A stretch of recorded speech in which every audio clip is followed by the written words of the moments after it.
Eu acho que os cineclubes são, historicamente, os maiores responsáveis pelo surgimento, consolidação, desenvolvimento e generalização da cultura cinematográfica no Brasil. O Brasil não tinha acesso à cultura cinematográfica. Começou, grosso modo, com a criação do Chaplin Club, que a gente comemorou 80 anos esse ano que está terminando. E em seguida, nos anos 40, 50, com o Clube de Cinema em São Paulo, com a generalização de clubes de cinema pelo país afora, com grandes nomes, grandes cineclubistas, que foram grandes críticos e grandes vulgarizadores, disseminadores da cultura cinematográfica, como Eusélio de Oliveira aqui, como Walter da Silveira na Bahia, enfim, tem grandes nomes em vários estados. Nesse momento a cultura cinematográfica se tornou acessível ao resto do Brasil. Essa mesma geração dos anos 50 é ela que vai formar a geração seguinte, que já é do cinema novo, né? Que também bota o Brasil no próprio mapa do cinema de prestígio, do cinema premiado, é reconhecido como um forte cinema, com forte identidade e densidade na história do cinema mundial. Então acho que eu falaria horas sobre essa questão, mas acho que o cerne da questão é essa. O cineclubismo trouxe para o Brasil a cultura cinematográfica. E dela, e desse processo, derivam as principais instituições do Brasil. Quer dizer, dos cineclubes é que nasceu a Cinemateca, é que nasceu a imprensa crítica de cinema, a própria crítica de cinema. Todas as grandes instituições que reflexionam, que pensam o cinema, nasceram dos cineclubes. E todos os grandes nomes que pensaram e pensam e fazem cinema também nasceram dos cineclubes.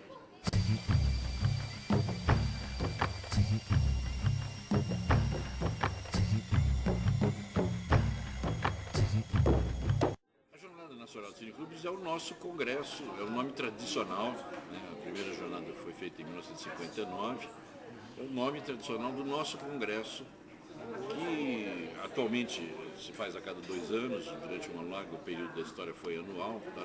Nós vamos agora para a 28ª Jornada Nacional de Cineclubes.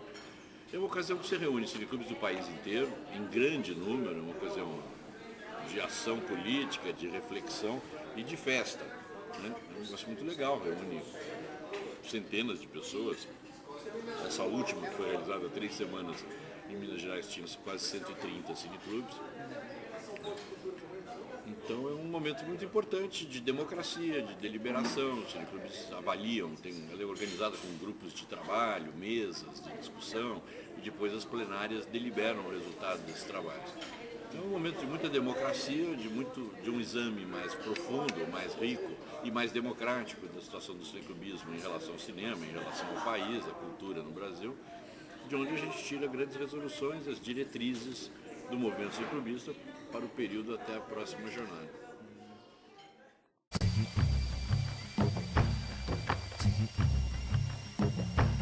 O Conselho Nacional de Cineclubes é a entidade representativa dos cineclubes no Brasil, né? A Jornada Nacional de Cineclubes, como nós falamos há pouco, é a sua assembleia, né? Então é quando os cineclubes deliberam e cabe ao Conselho encaminhar essa política, as diretrizes que são.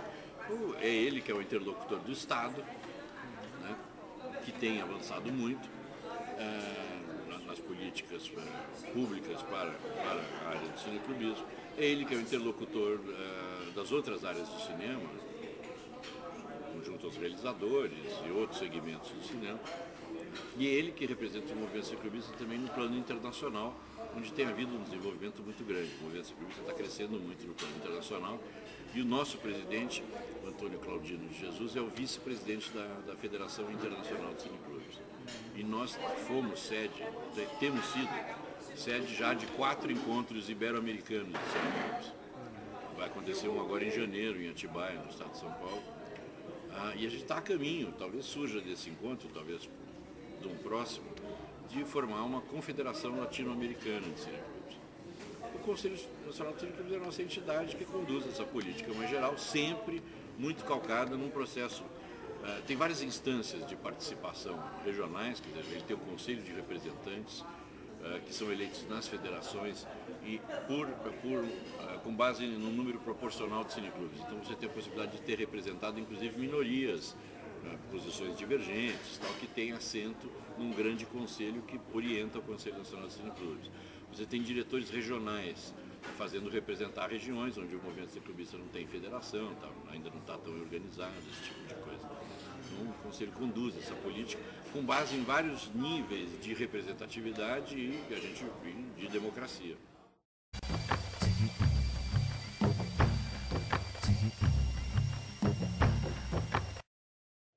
Olha, o cineclube mais antigo, formalmente, é o Clube de Cinema de Porto Alegre, que foi criado em 49 e praticamente nunca deixou de estar em atividade. Mas você tem outros cineclubes que duraram muitos anos, mas por acaso os mais antigos morreram há pouco tempo. São cineclubes que, até porque não conseguiram reproduzir, gerações de pessoas se dedicaram muito. Mas tem vários cineclubes que duraram 40, 50 anos. Tal. A Bahia, por exemplo, está reorganizando, através do Guido Araújo, o Clube de Cinema da Bahia, que foi fundado em 1950, mas passou um período parado. Tal. Eu me lembro, por exemplo, do Cineclube Cauim, em Ribeirão Preto, no interior de São Paulo, que é dos anos 70, e tem uma atividade enorme. Quer dizer, é um cineclube hoje ampliadíssimo, mantém uma pequena orquestra na periferia de Ribeirão Preto, tem um lugar chamado Templo da Cidadania, que é um espaço para oficinas, tem um teatro, e tem uma sala de cinema de 800 lugares, que é uma história curiosa, porque era um templo da Igreja Universal e virou um cineclube.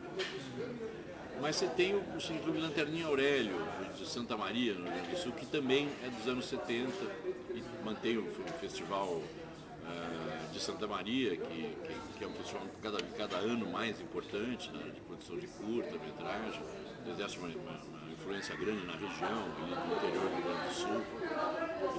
Estou lembrando espontaneamente alguns.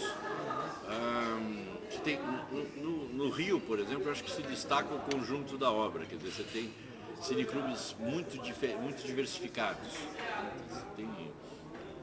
Como aqui, talvez, né? Que eu acho que no Ceará, de repente, estou descobrindo aqui um monte de cineclubes também, cineclube com a sessão à meia-noite, não sei o quê. Você tem cineclubes curiosos, especializados, entre aspas. O Rio também tem muito isso, né? Sei lá, em São Paulo você tem um negócio uma tendência que está se fortalecendo de cineclubes de periferia, que estão ligados a essa pujança da cultura do hip hop, da organização das periferias de uma cidade urbana, moderna, como São Paulo e tal. O Espírito Santo tem uma organização muito grande para um estado menos importante, digamos assim, não está entre os maiores, né? Não se compara com o Ceará, ou com São Paulo, ou com o Rio. Você tem uma federação muito forte. Em Vila Velha, você tem uma rede de cineclubes muito importante, na cidade da Grande Vitória, que é a única cidade do Brasil que tem uma associação de cineclubes municipal. A Associação de Cineclubes de Vila Velha faz um trabalho muito importante com escolas, com o público infantil.